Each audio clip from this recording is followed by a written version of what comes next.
ख्वाजा नाफे या उस्मान खान पाकिस्तान के प्लेइंग 11 में किसको होना चाहिए? Usman Khan number of matches ज़्यादा हैं, ख्वाजा नाफे का सैंपल साइज सिर्फ 2 मैचेस का है। बट द थिंग इज़ कि ख्वाजा नाफे ने जिस तरीके से वो 2 मैचेस खेले हैं ना, तो पाकिस्तान के जो क्रिकेट फैंस हैं ना, उनके अंदर चुलबुल हो रही है कि यार ये लड़का प्लेइंग 11 में होना चाहिए। ख्वाजा नाफे ने आज 21 रन किए ऑस्ट्रेलिया के अगेंस्ट 11 गेंदों के ऊपर।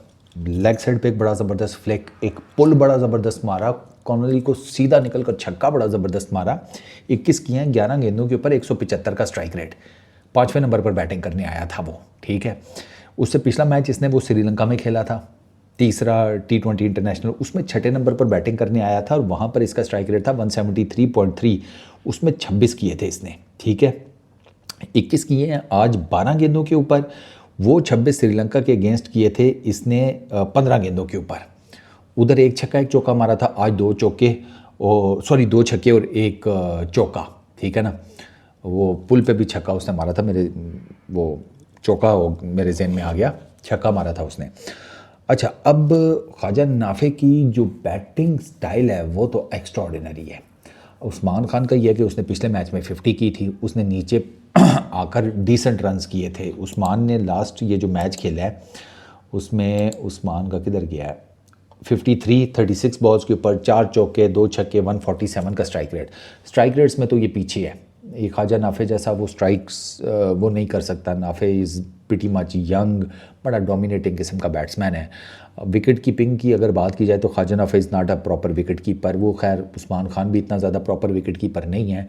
ख्वाजा नाफे से बीच में गेंदें छूट जाती हैं, जैसे आज भी आपने देखा होगा 1-2 बॉल उसे कलेक्ट करने में मसला हुआ है। वो जो इसका कॉर्नली का स्टंप आउट अगर आप वो देखें, वो तो कूपर बहुत ही बाहर चला गया था और ख्वाजा नाफे को बहुत ज़रा थोड़ा सा साइड से गेंद कलेक्ट करनी पड़ी थी। बट आई फेल्ट कि ख्वाजा नाफे टुक a lot of time.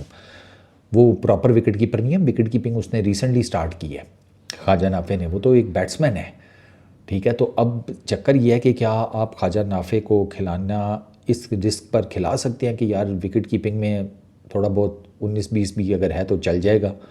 Question ये है। बैटिंग तो वो बहुत अच्छी कर लेता है, बाउंड्री वो हिटर है, वो हमने देख लिया, और उसकी रनिंग बिटवीन द विकेट्स भी बहुत ज़बरदस्त है। ख्वाजा नाफे की रनिंग बिटवीन द विकेट्स बहुत ज़बरदस्त है। बैटर वो श्रूड है। श्रीलंका के अगेंस्ट उसने जो 26 रन किए थे उसमें अच्छे खासे सिंगल्स और डबल्स भी थे। ही न्यू कि अगर नहीं लग पा रहा तो सिंगल डबल्स करके रोटेशन ऑफ द स्ट्राइक चलती रहे, रन रेट के ऊपर फ़र्क ना पड़े, मेक श्योर कि you are running with the things, stuck नहीं कर जाओ, डॉट बॉल्स नहीं। तो ये आपको नीचे 5वें 6ठे नंबर पर आकर 20 25 30 35 100 लेट से 60 70 80 के स्ट्राइक रेट से दे जाएगा। उस्मान ये काम रेगुलर नहीं कर सकता। ख्वाजा नाफे का मुझे लगता है कि ये काम रेगुलर कर लेगा, क्योंकि उस्मान का 53 है, फिर ऊपर 18 है, फिर 1 7 3, फिर एक 33 है श्रीलंका के अगेंस्ट रावलपिंडी में, फिर एक 37 है जिम्बाब्वे के अगेंस्ट रावलपिंडी में। बाकी सारे सिंगल फिगर स्कोर हैं, 5 6 12 7 3 9 5, फिर एक 39 है जिम्बाब्वे के अगेंस्ट बुलवायो में। 50 इसकी लास्ट 52 रन की इनिंग है 38 बॉल्स के ऊपर ऑस्ट्रेलिया में, सिडनी में, वो जो हम 2024 में सीरीज़ खेलने गए थे। तो उस्मान की बैटिंग को लेकर देर आर कंसर्न्स। उस्मान है भी टुल्लर आपको पता ही है, उस्मान भाई की बैटिंग देखकर सब पता चल जाता है कि उस्मान भाई की कोई बहुत आउटस्टैंडिंग किस्म की बैटिंग टेक्निक नहीं है। तो अब ये एक पसूड़ी है, क्योंकि उस्मान और नाफे इकट्ठे नहीं खेल सकते। उस्मान और नाफे इकट्ठे खेलेंगे ना तो फिर आपकी बैटिंग में से कोई बाहर जाएगा, बाबर जाएगा, ठीक है ना। क्योंकि आपने आज आप देखें, आज आपने फरहान की जगह फ़खर को खिलाया था, क्योंकि नीचे आपको फ़हीम खिलाना था। अब जब भी फ़हीम शादाब और नवाज़ खेलेंगे ना तो भैया ऊपर से आपका या तो बाबर जाएगा या फ़खर जाएगा या नाफे जाएगा।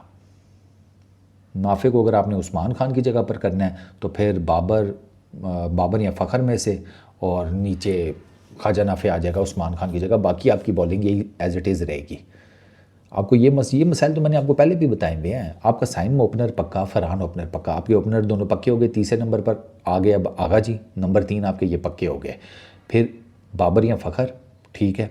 फिर उसके बाद उस्मान या नाफे, ठीक है। फिर उसके बाद शादाब, फ़हीम, नवाज़, अबरार, शाहीन, नसीम, ये आपकी प्लेइंग 11 है। इसमें से कोई बाहर जाएगा तो उसकी जगह के ऊपर कोई आ जाएगा। इन टर्म्स ऑफ मैं बॉलिंग बात कर रहा हूँ, जैसे नसीम की जगह के ऊपर सलमान आ सकता है, सलमान मिर्ज़ा। अबरार की जगह पे के ऊपर उस्मान तारिक आ सकता है। आपके 3 ऑलराउंडर्स नहीं चेंज होंगे। फ़हीम वाला आपके लिए इशू है, आपके पास फ़हीम की कोई रिप्लेसमेंट नहीं है। खुदा ना खास्ता राणा जी इंजर्ड हो गए तो आपके पास फास्ट बॉलिंग ऑलराउंडर की कोई ऑप्शन नहीं है। आपने ना अब्बास अफरीदी को रखा, ना वसीम जूनियर को। आपने कैलकुलेशन और आई डोंट नो किस हिसाब से की है। तो एक तो फ़हीम का रिस्क एलिमेंट है कि खुदा ना खास्ता इंजरी होगी तो आप फंस जाएंगे। नवाज़ स्पिन ऑलराउंडर है, शादाब स्पिन ऑलराउंडर है, ठीक है। अब शादाब ने जिस किस्म की इनिंग खेली है उसे भी अब आप नहीं निकालेंगे, वर्ल्ड T20 में खिलाएंगे आप उसको। तो अब आपको ये डिसाइड करना है विकेट कीपिंग किससे करानी है। ऐसे नहीं हो सकता कि Usman as a wicket keeper batsman भी खेले और एज ए